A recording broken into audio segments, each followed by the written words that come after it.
Welcome back. Welcome to Can I Just Say One Thing podcast. Woo. I am Demi. I am Jess. Jess. Okay. So today is our final day of Lorena of The Silent Patient, and we're going to tell you our new book. I'm really excited. Stoked. Yeah. Super duper stoked. But you guys don't get to know yet. No. No. Stay till the end. Gosh, I can't stop. I can't. I won't. You can't make me. Okay, fine. I won't. We are also drinking Sierra Nevada's hazy little thing called IPA. Yeah, it's good. Yum. I'm not like the biggest IPA person, but I know you are, and I'm like, I feel like this tastes. I feel like I've heard it tastes good, so I was like, I'm gonna get it. Mm-hmm. What are your thoughts? I like it. Yeah. I mean, like I don't easy. hate IPA. I just don't typically go for it. Where do you fall? Lager, Pilsner, Kolsch sometimes if they're not too sweet, you know. But Pilsner's kind of my go-to. If I see it, I'm gonna probably get it. I like it. I got it. I want it. I got it. And we're back to Ariana.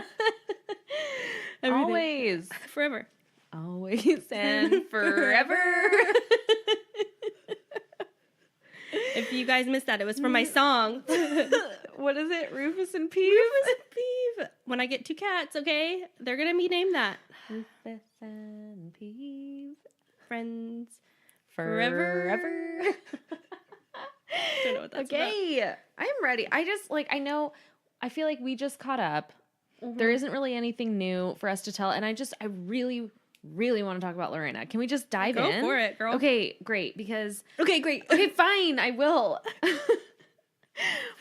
I was crying the whole time. Oh my This God. episode was so, I felt so connected to women. And I just was so sad the whole time because I could this is from 1993 to like 1988 or something like that? 1998. 1998. Yes. And then it kind of, I mean, it's nowadays too. Yeah. Talking with people. So I. So many thoughts. Can't get them out. And it's just like, but you can really take that footage. Yep. And you could apply it today. You could literally run it on today's news and it would be like, yeah. It's still happening. So the opening scenes of episode 4 were of battered women. Yep. Basically. And the whole time I was just like, I felt so defeated. Like in my chest, I just was the whole time like dang it. Like still relevant. So relevant. We're still here. I was just like really hating on men the whole episode, which you know I feel bad about. I don't. But then I was getting like all the people that are like, well, feminists just hate men. I was like, I guess you could kind of see it in this situation only because we're talking about a lot of abusive men. Right. So like the men that were in, I mean, obviously there were quite a number of men in this episode that I was just like, yes, we need you. Thank you so much. Like Joe Biden. Bernie Sanders. Cannot wait I know. to talk about that. But like, okay, so feminists hate women. Okay. Men, I'm sorry. Feminists hate they don't. Men. Yeah. No, we don't. Yeah. But I'm sorry. How do you expect us to think when literally the opening footage is a woman being interviewed who was beaten by her husband with a crowbar and the police said, okay, but like, who were the witnesses? Yep. And she's like, my fucking face. Yeah. My face that came into contact with a crowbar is the witness.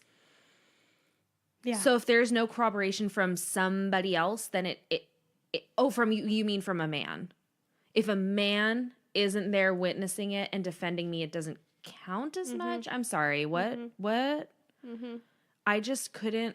Yeah. I can't process it really. It doesn't make any sense to me. And the fact that like no money was put in towards domestic women of domestic violence. Right. Like they didn't have there was no way to give people tools to come out of relationships to, I don't know, have something to fall back on when people were awful, when husbands were abusive. It was just a very, very intense opening, which I appreciated so much. Like, be raw, be real. Like, it's not even like, oh, is this crossing the line? Like, is this too much? It's like, no, it's reality for thousands of women. Even today, it's very much their day-to-day life. It's relevant. It's real. Which is why I think this series was so important. Yes. Is because, I mean, not just Jordan Peele, but obviously that's the biggest name I know for the series, knew how important it was. Like, or like, well, this stuff is still happening. You know, all the time. I mean, again, to bring up Brett Kavanaugh and all this other stuff, the freaking president himself, you know, it's just like you hear all these things and yet what's done? Nothing a lot of the time. Voted in is what's it's done. That's what's getting done. So and we still have a problem. Gets, you know, like John Wayne Bobbitt was, you know, not convicted of, you know, beating his wife. Right. It's just insane to me. It's very crazy that that's how everything went down. And I don't remember, I should have wrote down who said this, but in the opening, there was a woman that said, what affects one affects us all. Yeah. So that's true. Yeah. It's just by you denying these women their right to protection and their right to exist and not feel scared, it affects all of us as women. Yep. So when you reject a woman and say, sorry, not good enough, you don't have any witnesses that your husband beat the crap out of you, that will go down and down and down the line. And that information conveys like to all of us. Yeah. And then you, on top of that, you get people like Tomi Lahren, you know, always criticizing women. Or can we please also talk about freaking Barbra Streisand really quickly? How and I don't think I can handle it. I know, and this is about two men. This is about Leaving Neverland. This is about the two boys that have come forward. Boys, they're men now, but boys at the time. One was a 7-year-old, who was abused by Michael Jackson repeatedly throughout his life for 7 years until he was 14. Yeah. And Barbra Streisand said, "Well, it didn't kill them. They're fine so they're now. Fine. They have families. They're fine now." And the freaking other thing she said was like, "Well, Michael Jackson has sexual desires." Or whatever it was that she said. So we should condone it because it's Michael Jackson? Cool. I was freaking... And then I was talking with Shiloh about it. And we just were like yelling at each other, but like about it, you know, not at each other. And we were just so like mad about it. It's so ignorant and so just like... Sorry, are you aware of today's society? Do you know that, like, you literally should not open your mouth if you are speaking against victims? Truly. Like, don't have a thought. Yeah. Don't say anything again, especially first of all, she's not even stating a fact. Nope. She's stating her own stupid, like, narrow-minded observation. It's not even like, well, based on my research and based on the research of victims, it actually doesn't, because in 98% of this blah blah blah, it doesn't. No. This is her. So she said, Barbra Streisand says Michael Jackson's accusers were, quote, thrilled to be there, and, quote, sexual needs were his sexual needs. You can say they molested, but those children both married and they both have children. So it didn't kill them. So they should have killed themselves. Like, and that would have made you feel bad for them? Yeah. I don't get it. And just like we were saying last week with the freaking radio talk show guy about Lorena, how like, oh, well, she wasn't that pretty. She has pimples all over her face. Like, what does that have to do with anything?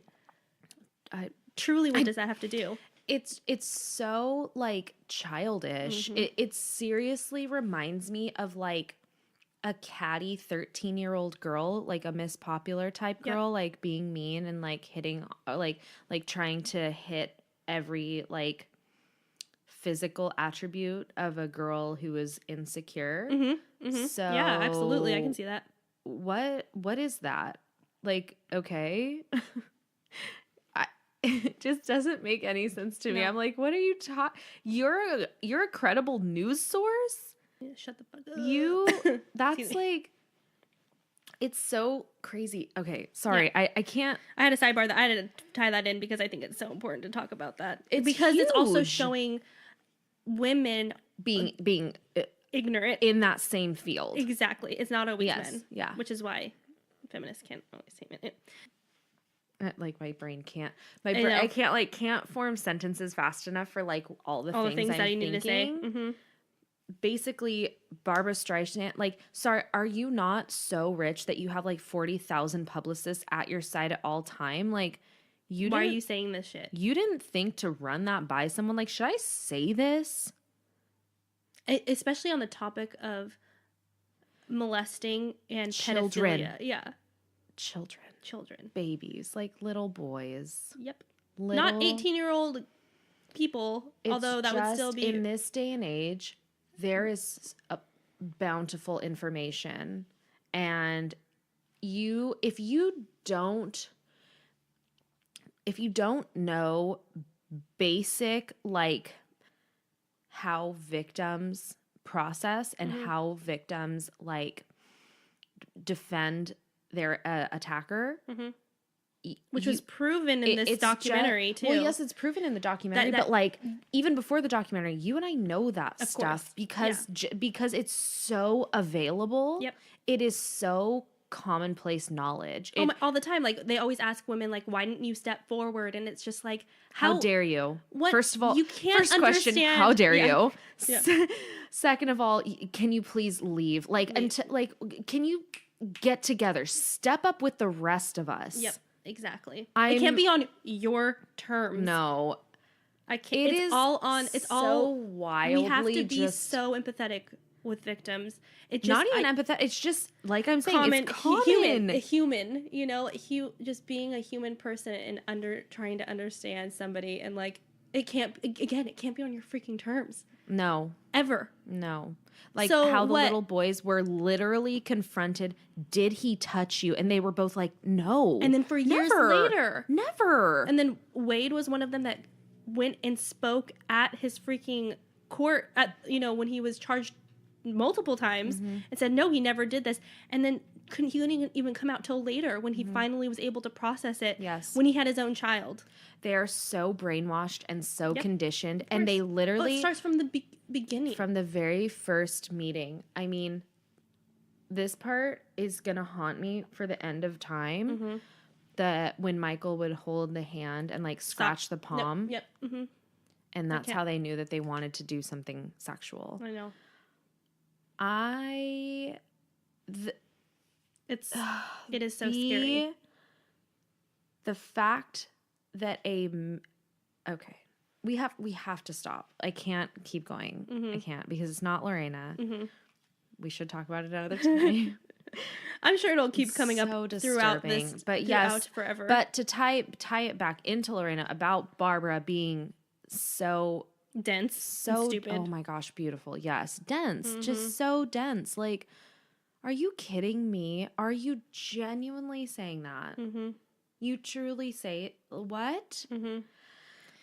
Okay, so then, we're going... So what do you have? So I have for Lorena, talking about Lorena, I didn't start taking notes until I saw Joe Biden on the screen. Oh, okay. So you have some extra stuff. So she's found not guilty. Yes. Which is incredible. Yes, but she still has to go. But she had to go. So she was found not guilty, but by reason of insanity. Yes. So that means that she still had to be observed for 45 days in an institution for psychiatric help. Can I say that word? Psychiatric help. I did it. Yay. And so she had to, they had to talk to her. So it's just so insane to me that there was no stipulation for John. No. He's found not guilty. You're free to leave. You're found not guilty, Lorena. But we need to make sure that you're, like, what not your mental state. Dick. Yes, exactly. A precious penis. Yeah. Oh, so it just reminded me of those, like, movies and shows about women in, like, the Renaissance age and, like, the Dark Ages, when they would say, like, if she's, like, speaking out, like, lock her up. She's being crazy. And it's like, no, she's just, like, having her own thoughts. Yeah, having an opinion. She's crazy. Like, having an opinion, which was considered crazy. Like, women don't. Yeah. You don't, and you shouldn't. And if you do, there's a problem. We don't like it. But we do, bitch. We do. Back to focal. I will have to say this. One of my first thoughts was, yes, I wanted to know what happened with both John Wayne Bobbitt and Lorena. There was just so much focus on John Wayne Bobbitt because, one, he's fucking nuts, and he... Oh my gosh. Like, all this fucking shit that he did. I mean, okay. Even if you don't truly know if, oh, Lorena, is she lying? Like, did she just go crazy? And like, was she mad that he wanted a divorce and that's the true story? I mean, look at the lives of these two people afterwards. So telling. Like, it is the most telling. She goes and volunteers to victims, and he goes and she wants to go back to school. And wants to go back to school and lay low and just like lead a normal life. And he goes and wants to enlarge his penis. Gets into porn, enlarges his penis, goes and works for the Bunny Ranch. Don't care. We'll get into that. So, okay. Let's talk about after she was found not guilty. I think it was on, who's that really old guy that interviews people on the freaking Larry King. I've never liked him ever in my whole life. I don't know anything about him. I've never watched it. It's not that I even disliked him in this. It was just me. I always saw him. He's like always been the same age. And when I was a kid, my dad would always put him on him or like have him on in the background. I'm like, oh no, because I'd be so young and I'd be like, what are we doing? Can we just watch Ren and Stimpy? Yeah. So Larry King had on the National Organization for Women and the National Organization for Men. The president or whoever of the National Organization for Men said, justice ran amok. What Lorena did was barbaric. She was a Neanderthal, and it was a vicious act that Lorena did. It was a miscarriage of justice that she was not found guilty. You can't retaliate if you are abused. You can only retaliate with equal force to resist. No excessive force.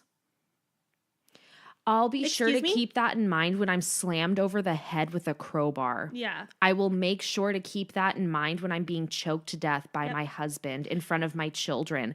I will be sure to keep that in mind when my head is submerged underwater by the person that's supposed to love me and protect me for the end of time. You can literally go fuck yourself.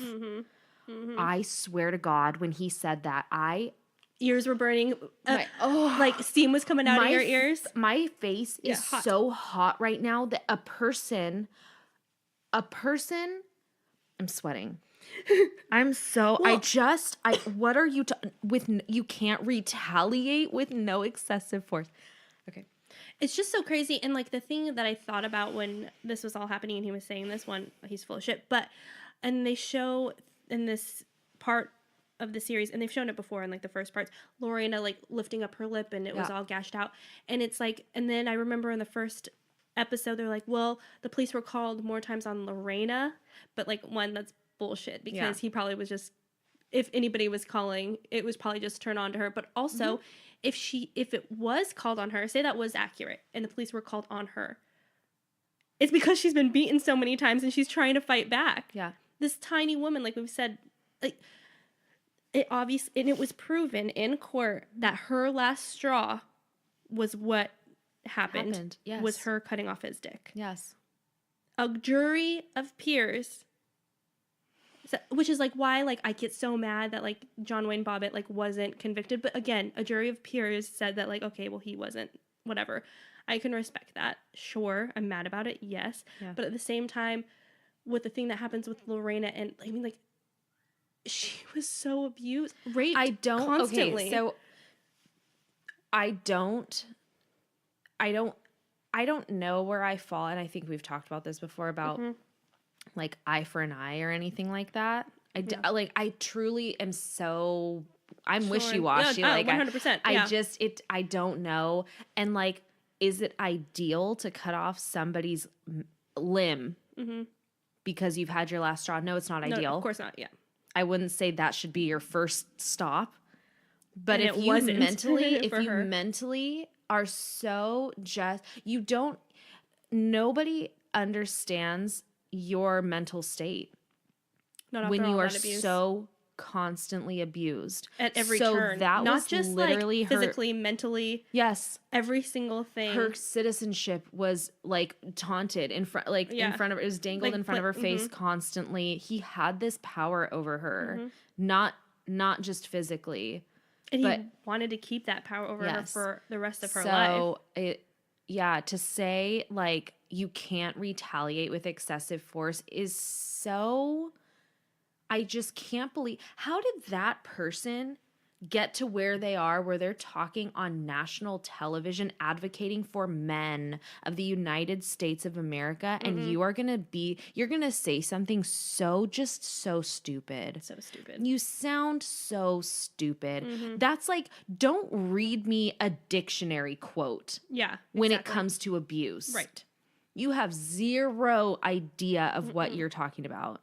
He truly had zero idea. He was so dumb. What was the name of the organization again? The National Organization for Men. Great. We need that heavily. Yeah. We need that to just dissipate and never come back is what we need. They also had the National Organization for Women, and I was like, can we please pan to her face right now? I truly slow pan. What I would have been like bleeding from my eyes or something. Yeah. Yes. I could not believe. I would have been possessed all of a sudden. I'd been like, he called her a Neanderthal. Yeah, okay. I was like, don't hurt yourself with vocabulary words right now. Like, yeah, you're trying so hard. You're trying to sound so thesaurus, smart. you Yeah. asshole. Okay. So then, I think it's also on Larry King. His parents? Yeah. Yes.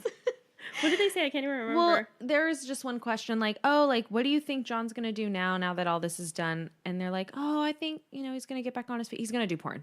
Yeah. He's going to go and do, like, what is it called? I don't remember what it's called. Something Uncut.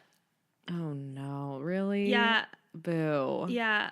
Not original at all. And they even did, they played out the whole thing with, him meeting Lorena. Yes, they found some woman named, and they, gave her the name Lorena. Yeah. It was tacky and gross and so tacky. 90s. Also, he completely got fucked over. He, made no money on that. I loved it. I know, me too. So good. Howard Stern keeps having him back on his show, and I'm like, Howard Stern. Oh, can we stop? I hate Howard Stern. Who is Howard Stern? Literally couldn't care less. One reason. Yeah. Because he has so many other interviews. I don't care all about the time. Him. I literally can't tolerate it. Not after the telethon for raising money. Nope. No, ever. I've never cared for this person. They do a trans strip show with John. I mean, he really gets put in the limelight, and he's loving it. He loves it all. He's living for it. Yes. Also, this is when he decides to enlarge his penis. Oh, and become a reverend. Oh, I forgot. I wrote Reverend John Bobbitt. What is happening? And then he was marrying people. Yes. I can't. No. I forgot about that. And nobody should. And then Joe Biden happens. I love you, Joe Biden. And what was the whole thing called? What was the it called? Violence Against Women Act. It was him and wasn't it Bernie Sanders? He also was endorsing it. Yes. I know that. Yeah. Can they just be one be president, other be vice president? I don't care. I don't care which one it is. So much. Whoever. I want it. Can Obama also be vice president? Or a secretary or something? I don't care. Bring Obama back. Bring Obama back. Bring color back into my life. Yes, I love him so much. So then after, it was very brief with Joe Biden. I was just like, wait a minute, what happened? Okay, so that was great. Then they go and they're interviewing this police officer about spousal abuse and okay, my thoughts are gathered. Mine are not. They're everywhere because I'm just whoop. So Joe Biden, they talk about Joe Biden endorsing this Violence Against Women Act because before then there was no protection. Nothing. Zero things. Null. Zero. Zilch. Zip things protecting women. And a police officer said we would try and get the parties to come. So if they go out on a call because of a domestic dispute, police officer said, we would try and get parties to calm down, maybe suggest one of them takes a walk. And I was like, yes, a walk will end spousal abuse. Speaking of Neanderthals, what? Truly, you go for a walk. Sorry. Yeah. Let me just take that knife out of your hand. Yeah. Sir, you're bleeding. Here's a rag. Go take a walk. Go down the block, come back, and you guys will love each other again. You'll never fight, and everything will be okay. Just hunky dory. Okay. So good. Idiots. Everyone's stupid. So I was mad the whole time. John's working at the Bunny Ranch. He's so stupid he can't even just check IDs at the door. So that's how bad he is at his job. Even the Bunny Ranch people thought he was an idiot. At every job, they're like, well, he couldn't really check IDs, and he tried to bartend. Couldn't also chauffeur. He couldn't do that. So and when he did bartend, we'd have to have another bartender there because he couldn't handle it. Yeah, and he'd give away alcohol. And they also said he had two sides. He was a nice guy or a drunk asshole. Mm-hmm. And then when they fired him many times, they said normally we wouldn't hire somebody back. His whole freaking John Wayne Bobbitt's whole freaking family came in a posse to demand. He's the type of person. My son, you fired my son. So there's this scene there's a skit in Portlandia where Fred Armisen and Carrie Brownstein are going, and they have a fake son, and the son is trying to get a petition signed, and he's like a college student. And they're like, we noticed that you didn't sign our son's petition. Like, it would just make me feel like a really bad dad if you didn't sign the petition. Like, can you please just sign it? And that's what it reminded me of. Like, you need your mommy and daddy to fight your battles for you because you aren't capable of holding down a job at a bunny ranch. Mm-hmm. Because you can't look at an ID and say, enjoy your night. Yeah, go on. Because you're so dumb. That's what you need your mom and dad. Cool. Yep. Cool. Yeah. I can't even. So then at the bunny ranch. Wait, how does he make money now, do you think? I don't care. I do, only because because they interview him. So I want to know how is he surviving? Lives in some shit house. Don't know. It just intrigues me. How are you surviving? There's always a way for people like that. They always find a way. I mean, clearly because he's a sociopath. Mm-hmm. Mm-hmm. Anyway, so at the bunny ranch, what? He meets one Desiree. of the girls, Desiree, and they start up a thing, and they run away. He gets arrested. The bunny ranch owner, bails. That's right, posts bail. John bails. Yes, with Desiree. And they move to New York, but she still goes back to the bunny ranch. So this blew my mind. All the way in Nevada, mind you. So she's going from Nevada to New York. This idiot who owns the bunny ranch, what's his name? Who cares? Cool. He goes, that is my merchandise. That is, I think actually this is what the madam was saying. Mm-hmm. That is taking away $50,000 a month from me. A human being. Cool. In the state over from us, but whatever. Okay. Mm-hmm. So. Which is why it's so sad that even the people at the bunny ranch are talking down about John Wayne Bobbitt. Yes. The fact that these people that are capitalizing off of human bodies. Yes. Are he's an idiot. Yes. What the. Yeah. So the whole relationship with Desiree is dysfunctional. Got it? It's horrible. It's very devastating. So then it gets even worse. Because he's abusive towards her. So she's making all the money, and she signs on. She gets an apartment, right? Mm-hmm. Yeah. They get an apartment together, and both of their names are on the lease. So she's like, I'm done. And take my name off. And he flies into this crazy rage. Mm-hmm. Keeps her against her will. He dangles her over a balcony by her feet. Mm-hmm. Drags her down the hallway by her hair. Straps her to a bed. For a week or something. It's a few days at least. And then I think maybe 4 days. Rapes her repeatedly, sodomizes her. Mm-hmm. And she was interviewed, and she was like, I just decided You can't see her face, by the way. It's all anonymous. Yeah. It's just her talking in a black room. Or it's all black. Blacks. Yeah. Mm-hmm. She was like, I just decided to play dead because I didn't know what else to do. Mm-hmm. I thought he'd basically give up on me because he thought I was dead. And this is how crazy he is. He was ready to bury a body. Yeah. He was getting ready to wrap her up in some blankets or mm-hmm. whatever. Mm-hmm. And then she bolts. Mm-hmm. When she finally is unstrapped, she bolts out of there. Mm-hmm. And the only way that they are able to prove this is because a 7-year-old was through the was people. staying home sick, and hears commotion. He looks through the people and he sees John Wayne Bobbitt pulling Desiree by her hair and is able to report about it. Yep. Amazing. So John Wayne Bobbitt is in and out of prison countless times. Constantly, yeah. Yeah. Mm-hmm. I mean, he can't hold anything down. Oh, and he was only charged with harassment. Great. Yes. Mm-hmm. That is harassment. Justice. Such justice is done in this whole entire 90s series, which is just crazy because, I mean, when he's talking, he's just to this day, when they're interviewing old John Wayne Bobbitt, he's like, I've never hurt anybody. He's so narcissistic that he's like, oh, yeah, these women would get so mad when our relationship would run its course and I was ready to leave them, that they would fly into this rage and I would have to defend myself. That's what he was saying, pretty much. Like, I never started anything, but they loved me so much that they would get so upset. Yeah, because that has to be the only reason that they loved you so much. Also, it was saying the thing with Dr. Evan Nelson, the forensic psychologist, I thought this was really important when he said abusers don't often recognize themselves as abusers, which I'm like, well, that is definitely evident. It's proven time and time and again, especially with John Wayne Bobbitt. Yeah, because it's always like, poor me. Yes, this is on me. Like, everybody is against me. I'm a victim. Yes. When it's like, no, not so much even close, actually. No, not. But yeah, my favorite part towards the Joe end. Biden? Oh no, okay, sorry. Kind of. About talking about John's past. Yeah, what happened?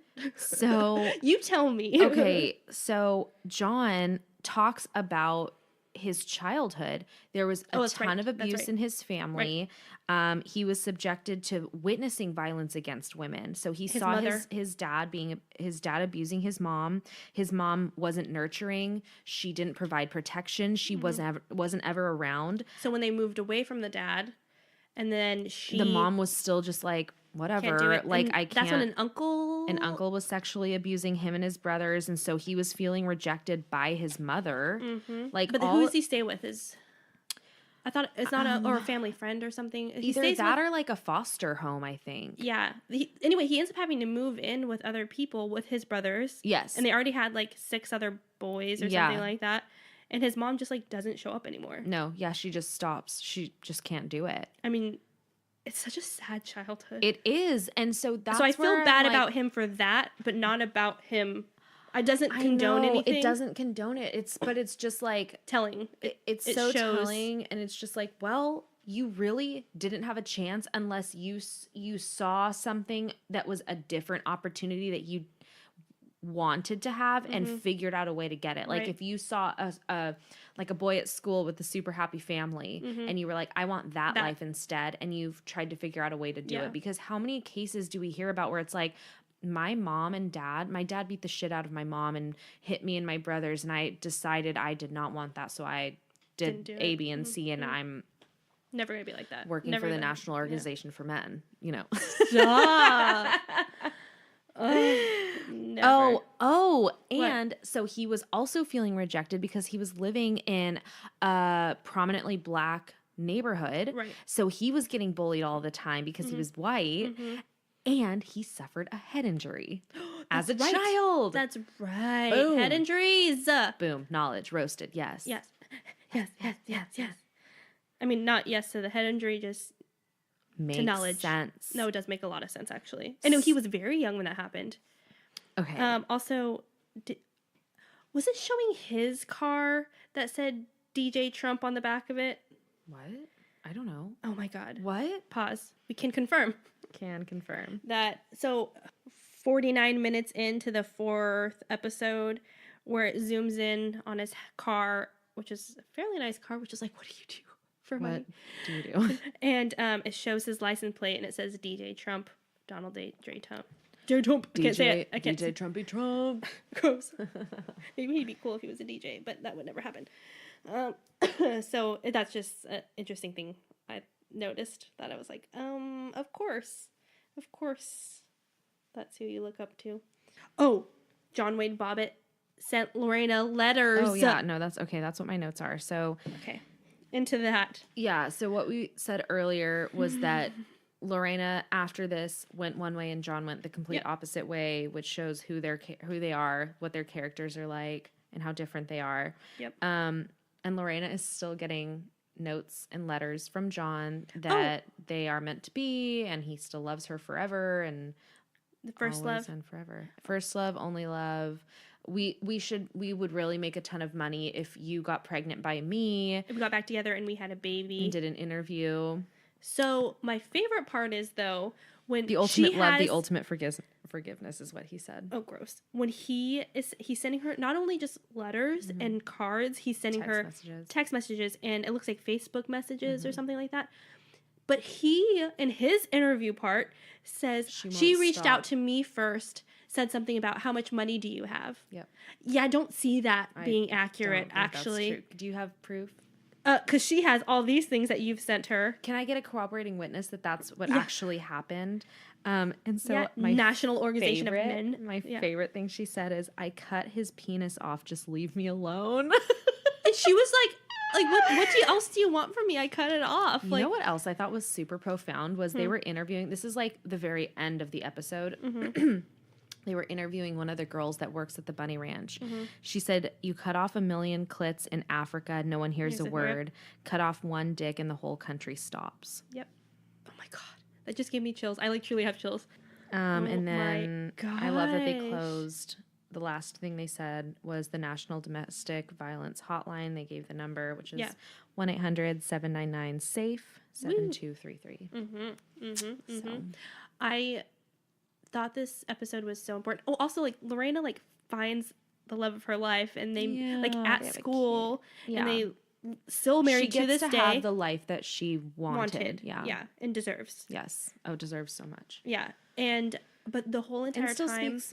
Was that? She still goes to women's shelters. Yes. I mean, she's still doing the damn thing. Yes. But I just felt so hopeless this whole entire episode. Like, truly. It was really sad the whole time. It was so sad. And, like, there was, like, a silver lining. Like, Lorena found her life and is doing well. But, she's still getting harassed by John Wayne. Yep. And people still don't believe her. Nope. And it's just, like, it's just...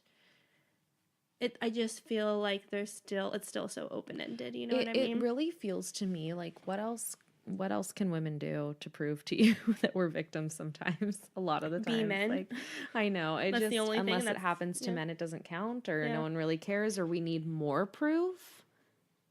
Or because I haven't been abused by a spouse or a boyfriend or whatever, then I can't feel for someone as much, or I don't know. So I thought this was a really, really, really insightful documentary, and I really appreciated.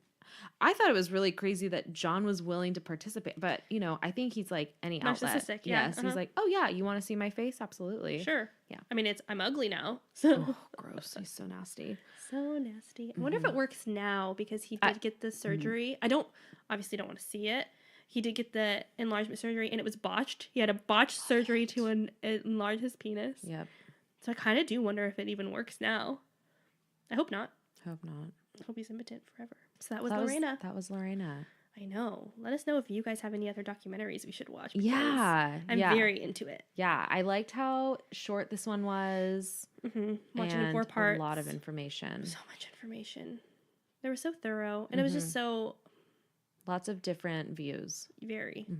And just like how kind of shady a lot of people are too in people's lives. We didn't even really talk about that. Her friend. Yeah, her friend that like... Her boss.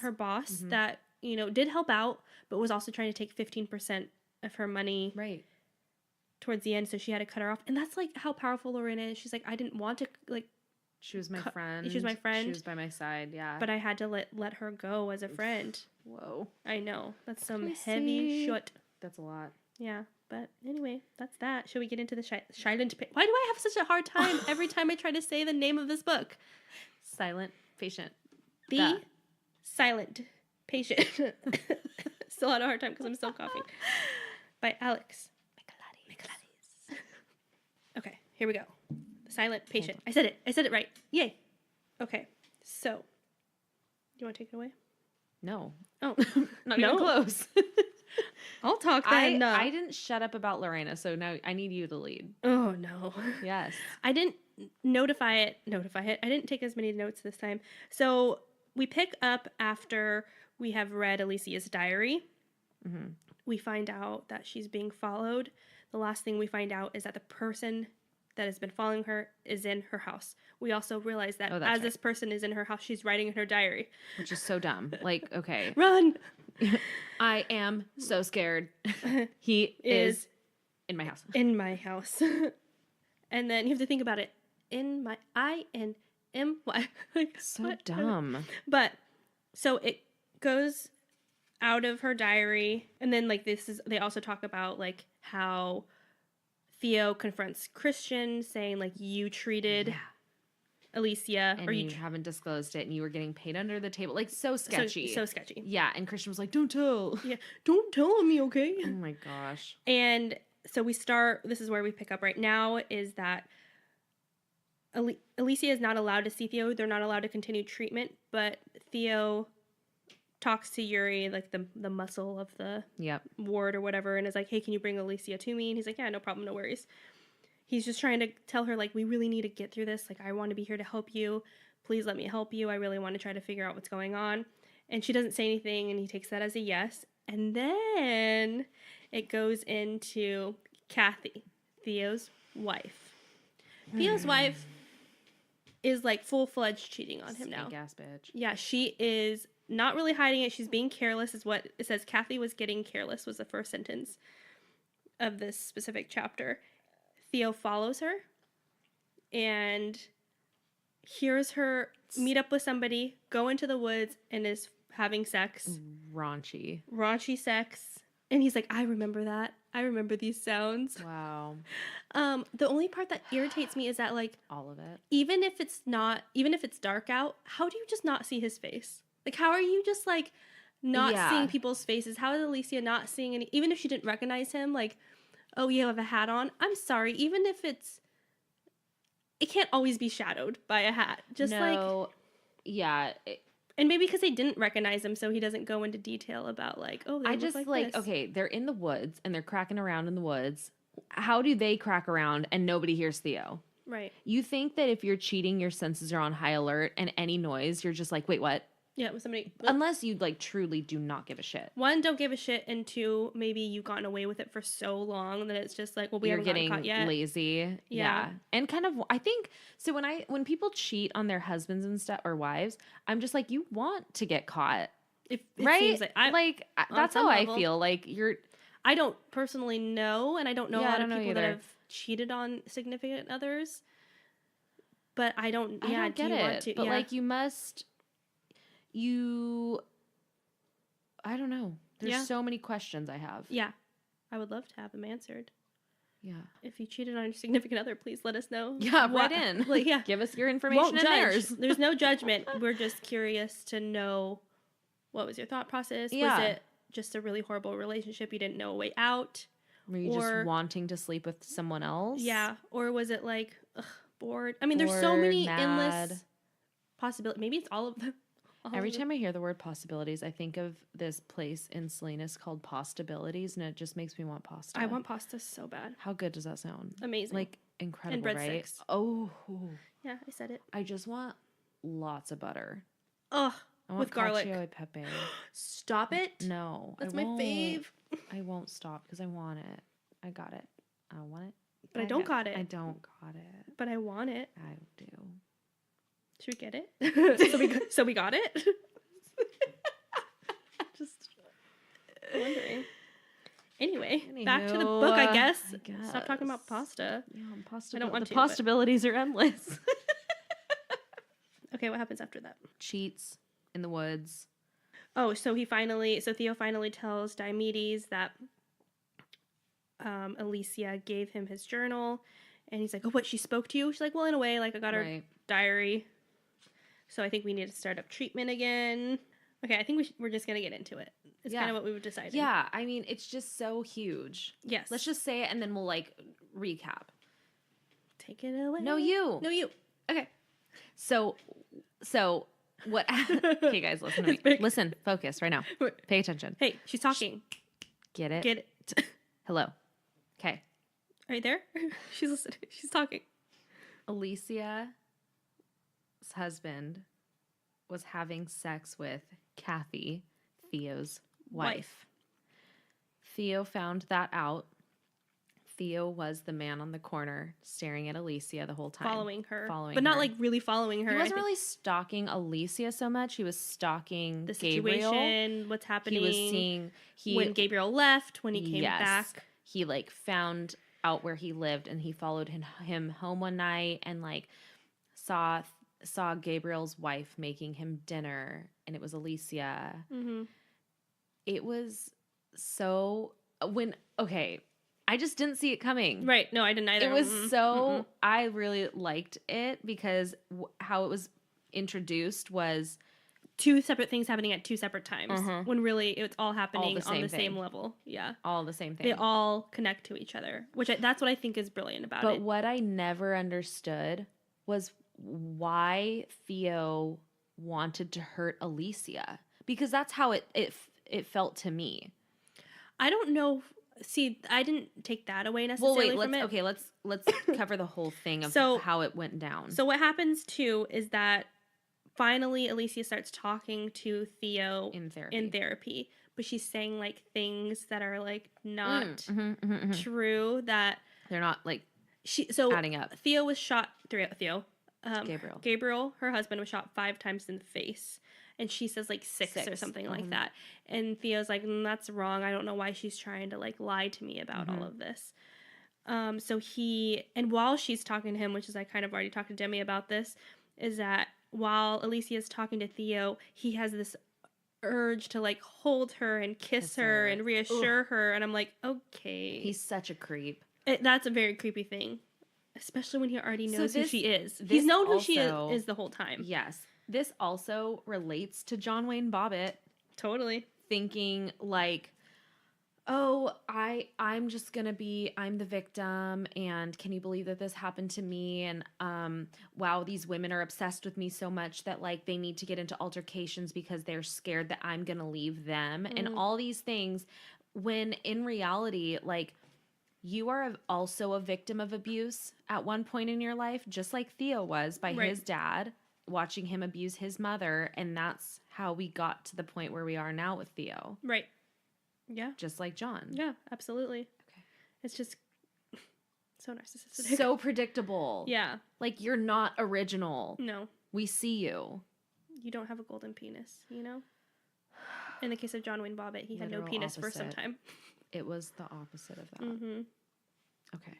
So what happens is as we already just talked about just a little bit ago, Theo follows Kathy. She hears him having sex. That's when she follows Gabriel home and sees that he's married. So the whole point of this was to show Alicia, who he didn't even know at all, is that Gabriel doesn't give a fuck about you. So he goes into the house, doesn't want to actually kill her necessarily, but he does like take the gun. He finds the gun, he finds it like in a cupboard, takes it away, waits for Gabriel to come home, straps Gabriel to a chair. Theo's the one that straps Gabriel to the chair, and Gabriel's blindfolded, and he's the one who already knows about Alcestis. Theo knows everything about Alcestis. Like, this isn't a new thing for him, and he's the one that says, do you want to die for your wife or do you want her to die for you, essentially? Right. Like, you have to choose. And Gabriel, in like a meek voice, says, I don't want to die. Right. Which means, don't kill me. And that's all Theo wanted Alicia to hear, was like, my wife doesn't care about me. Your husband doesn't care about you. They're having an affair, pretty much. Like, and so Alicia is the one that actually ends up killing her husband. Which I did not expect. I thought something happened. Also, something that we should also mention is, while we're finding this out, Alicia is in a coma in the hospital. Right. Because of Theo. Yep. So Theo, once Alicia starts talking and she's giving him all of these false, just misleading him. 6 shots to the head. What else did she say? There's other things that she says where it's like not at all true, and anybody who even knew the case, would know that that's all lies. Why did he do it? I guess I did somewhat think that it was Theo following her. Because I have a note here, and I said, is it Theo fucking following Alicia? Somehow? Maybe I kind of knew. I don't remember knowing that or thinking that. Okay, something that I wrote on my notes a long time ago when we were... Okay, so I had finished, but when we were recapping, I think in the second week... Wait, say that again. I'm sorry. Okay, in the second week Yeah. of what we were reading was when Alicia was writing in her diary about it was her birthday and Gabriel planned this amazing thing and then asked her to start a family. He's also a fucking narcissist. Why? Why do you want to start a family? Get a divorce. I know. Leave her. You're having an affair. It's all bad. Yeah. Every way you look is bad. Yep. What are you trying to, like, what thing? That's all narcissism. I could do it all. I can have everything I want. They don't need to know about each other. I can juggle this. Like, when really he wouldn't even die all these women want wouldn't even me. die for I his also own want wife. a kid. Like, he's such a little shit. Oh, I know. They're all terrible people. They're all terrible. That was like the moral of this story is like everybody sucked. No, there was truly not everybody. one good person. No, which is actually really interesting. That is very interesting. I kind of weird like that. Oh, whoa. Okay, because so Theo, not a good guy. He's followed his wife. He's been following Alicia. He tricked Alicia into basically killing her husband. Alicia killed her husband. He didn't trick her. He just wanted her to hear it. Yeah. He wasn't like, now kill your husband. Yeah, she did it on her own free will. So Theo wasn't a good guy. But Theo also wasn't a good guy because he tries to kill people later on. Alicia later on. Yeah. Okay. So before we even get there, then Alicia does kill her husband. So not a good person. Christian is obviously not a good person because he's a liar. He's a liar. Only trying to cover his own ass. Exactly. And then Gabriel, obviously not a good guy, cheating on his wife. Wouldn't even die for his wife if he wanted to. Wants his wife to be super medicated. Totally. Kathy, also a piece of shit. Liar. Cheating on her husband. Liar. Angry about pot. Get over it. Who cares? Diomedes is the best person. But even so, he's like in it for himself, for his career, in a sense. You think so? I don't think he's the worst person. I don't think that he's I don't think he's in it for his career. I think it's because he believes in the mission of... Right, and also saving... I was going to say the farm. What? Yes, farming, so important. Goats, cows. This farm is thriving. But not at all. It's not thriving. It's not doing well at all. It's capsizing. Yes. Are we on the arc now? Farms capsize, allegedly. Yeah. Oh. They're trying to save this institution, the Grove. Yuri, who is the muscle, is also a piece of shit. Kind of a stalker. We come to find out that he is selling drugs. Yes. To patients. Everyone's terrible. Not one good person. Ruth. Oh yeah. Ruth and Paul. Not just Paul, but also the one therapist that works here that's like, yeah, she was nice. Jedediah. No. What? Deborah. No. Denise. What is her GD name? Nope. That's Orange is the New Black. Not Dayanara. What is it? Indira. That's what you're talking about. She's a good person. Yes. What ends up happening is that Theo has realized that Alicia has been playing him, knows who he is, what's going on. Right. He decides to inject her with a serum to make her go in a coma, kill her, but it doesn't, and she goes into a coma. Mm-hmm. Before that happens, Alicia writes in her journal the rest of the story that happens. Yes. She says who Theo is, how he plays a role. She even admits to killing her own husband. They can't find her journal when they finally are like clearing out her stuff and they see that she's in a coma. Mm-hmm. Also, Theo frames it on Christian. Oh my God. Yeah. So Christian is kind of going down currently. So everyone still sucks. Yep. Christian is going down and Theo's like, I didn't plan to do all this, but like I didn't really have a choice. So creepy. It's so creepy when crazy people say stuff like that. I know. I didn't plan for it, but it really worked out for me. Yep. So the crazy part is that after he frames Christian, like the whole entire, we're going to shut down the Grove, but we really want you to head another establishment. Like all this stuff is like happening for Theo. Theo is like on top of the world. Coming up roses for Theo. Yeah. Diomedes decides to retire because he also doesn't want to come back to him, which I get. Like there's a lot of crap that's happening. That's when we find out Yuri's selling drugs. And then Theo is trying to find Alicia's journal. Right. He can't, he's like digging through all of her crap, can't find anything. So then I think it's the final chapter, right? Yes. So the final chapter is Theo's kind of recapping this all for his audience. Also, he goes home and his wife, Kathy, is like, oh, so unresponsive. Depressed. They've moved out to the suburbs. Right. Into his parents' house. Oh, yes, right. Yeah. In his parents' house where she has all the bad memories and where all of this kind of started. So gross. She's like lay on the couch, like eating. She's like gained some weight, but also who cares? Let her live. Let her live her life. Exactly. She's stuck with you. They just don't have a relationship. There's a knock at the door and it's a police person. Some police officer. Detective. I was like, oh, can I come in? Can I trouble you? You know, blah, blah, blah, blah, blah. And so he just kind of like is running through. It's like he's basically saying like, can you run me through some of these things again? Like, I'm a little confused on ABC. And Theo's like, oh, sure. And he's too cocky. He's so cocky. He just has, what does he say? So basically, the inspector tells Theo, hey, I found the diary. It was wedged into the painting. And Theo's like, yeah, the painting I hated. Great. Yep. Great. Cool. And then? No. Come on, you're doing so well. Thanks.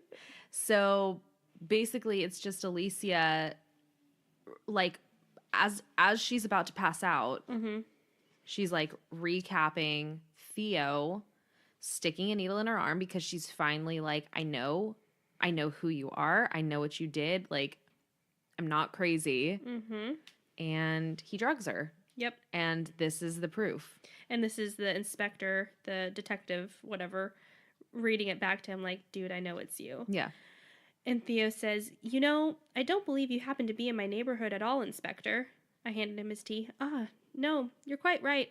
I thought it best not to announce the intention of my visit on the doorstep, but the fact is, this puts things in a rather different light. I'm curious to hear it, I heard myself saying. Will you read it aloud? And the inspector goes, very well. I felt strangely calm as I sat in the chair by the window. He cleared his throat and began. Theo just left. I am alone. I am writing this as fast as I can. As I listened, I looked up and the white clouds drifting past. Finally, they had opened. It had started to snow. Snowflakes were falling outside. I opened the window and reached out my hand. I caught a snowflake. I watched it disappear, vanish from my fingertip. I smiled, and I went to catch another one. The end. That's just so crazy to me. That's how he ends it. Just like good. Boom. Yeah. You're like, it's done, Theo. You're done. You're done. You're done being super crazy. But like, it's crazy. Like, we don't get closure. Like, is Alicia out of the coma? Like, we'll never know. I don't think. I don't think so either. I think she's dead. Like donezo. Yeah, done. So that was it. That was The Silent Patient. I loved it. Loved the plot twist. It was good. That was good. I like that. Again, like I said, it wasn't two different time periods. Right. Like, it wasn't like it all 10 years later. And it was all happening Same. on the same plane, which is crazy. Which means Kathy was still with Theo for a long time after the murder, like 7 years. Ugh. Yeah, and still super depressed from it. I think just depressed being with him. Because he started, like, towards the end. Dump him. Then get out. With your husband. Because you're bored. Because you're so bored, my friend. Get out. You don't have to stay. You're not a prisoner. No. Okay. Should we talk about our new book? Yeah. Also, tell us what you thought about The Silent Patient. Let's talk about our new book called Educated. Do you want to read the little leaflet on the inside? Surely. Okay. Educated, a memoir. Tara Westover was 17 the first time she set foot in a classroom. Born to survivalists in the mountains of Idaho, she prepared for the end of the world by stockpiling home-canned peaches and sleeping with her head for the hills bag. In the summer, she stewed herbs for her mother, a midwife and healer, and in the winter, she salvaged metal in her father's junkyard. Her father distrusted the medical establishment, so Tara never saw a doctor or nurse. Gashes and concussions, even burns from explosions, were all treated at home with herbalism. The family was so isolated from mainstream society that there was no one to ensure the children received an education, and no one to intervene when an older brother became violent. When another brother got himself into college and came back with news of the world beyond the mountain, Tara decided to try a new kind of life. She taught herself enough mathematics, grammar, and science to take the ACT and was admitted to Brigham Young University. I like drool a lot when I talk. Like there's a lot of saliva in my mouth.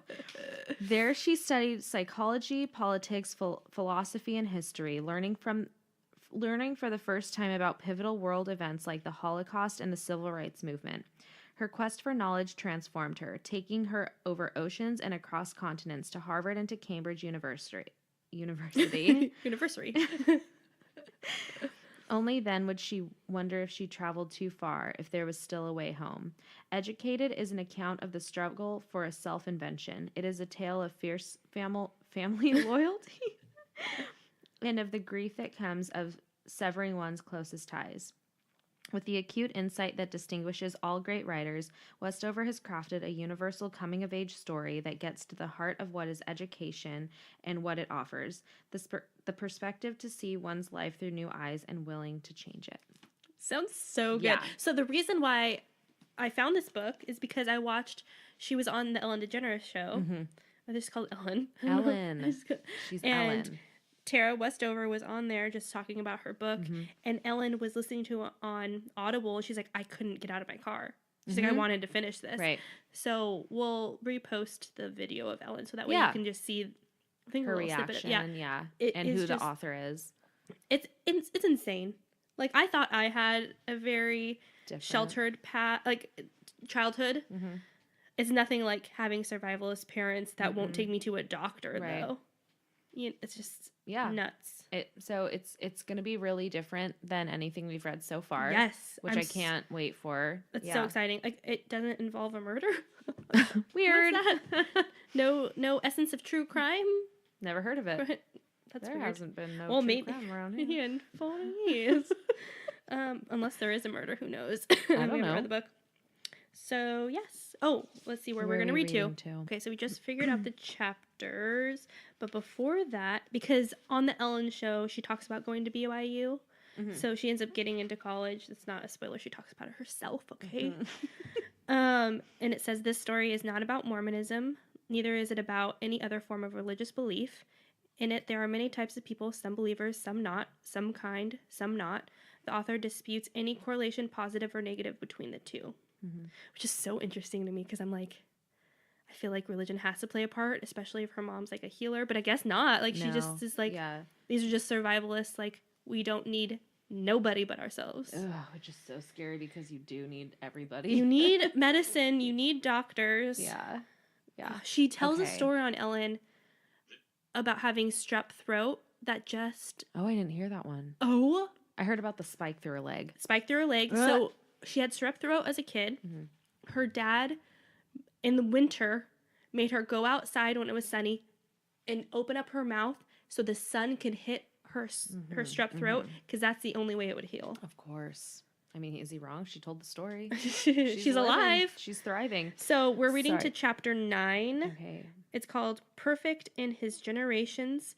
It's page 84. What is the first sentence? The summer I sang the lead for Annie. Chapter 9.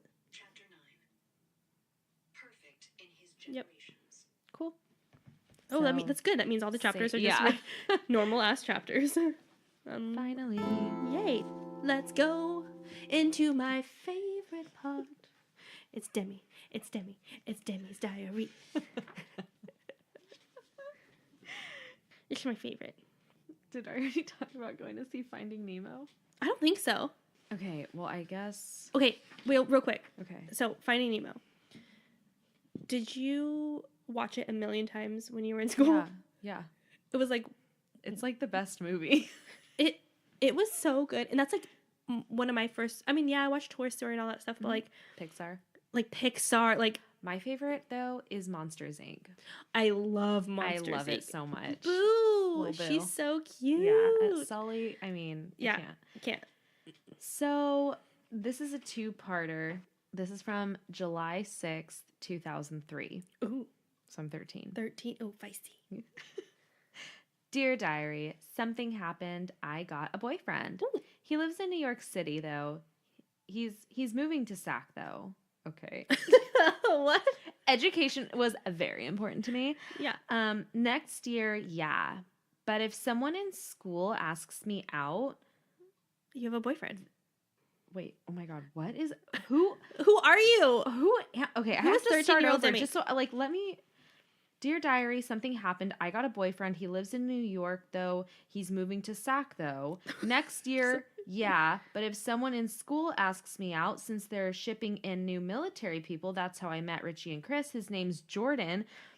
He's okay looking, but his brother Andy, who's going out with Justine, is hot. I'm so excited. Tomorrow, I go to Camp Kinsabi with Anya. I hope there's hot guys there. Well, GTG, love always, Demetra. July 20th. So that was on July 6th. Okay.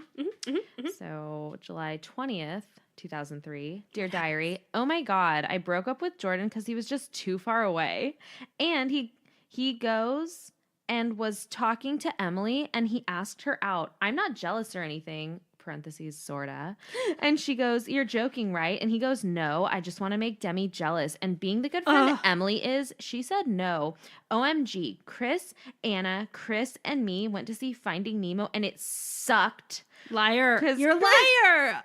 Because Chris and Chris sat behind us, but like me and Anna were all good. And at home online, Chris told me he liked me twice. Anyways. Oh, that's going to get it. GTG, TTYL, bye, love always, Demetra. I'm disappointed in 13-year-old Demetra for saying Finding Nemo sucked. I know. 2, that guy was like trying to get in with you. I know. Twice. On That's instant messenger. That's a lot. I mean, like, it's great to like be open with your feelings, but also like if she doesn't acknowledge it, do we want another? Obviously. Because this is when I start 7th grade. August 4th, 2003. Dear Diary, well, I'm back in school. Our school is freaking ugly. They totally messed it arrow sign up. Anyways. Okay, and study skills. Wouldn't you be in 8th grade though? 13 going on 14. Okay. I believe you. Sure. I just remember turning 13 in 7th grade. Anyways. That's so relevant. I don't know why I care so much it's about true, your though. age. Like you have to know. In study skills, Lauren told me that Alex told her that Richie told her that he would never go out with me ever. And on the bus, Lauren confronted Richie on that. And he said he never said that, but he didn't look her in the eye, so he could be lying. Maybe tomorrow I'll ask him. Oh yeah, just remembered. I have no classes with Richie. Sad face. Oh well, love always, Demetra Poulos. Oh, last name. Also, I love how eye contact is the key. That's how you know someone's lying. Oh my gosh, that is so freaking funny. Also, we have so much to look forward to this week because Mama Poulos Mom is coming. I have to remind her. She's coming. She's bringing printed out IM messages from. There's like pages Demi. though, so great. We need content. I know. We need diary content, which means you should send in your diary content. Yeah, please. Please, I just want everybody's middle school drama and high school drama. It's the best. It's so good. It's so good. Yeah. Also, you can find us on Instagram. Can I just say one thing? What's our Gmail account? Can I just say one thing? Number 1 at gmail.com. Listen, rate, subscribe, download, tell your friends, tell your mom.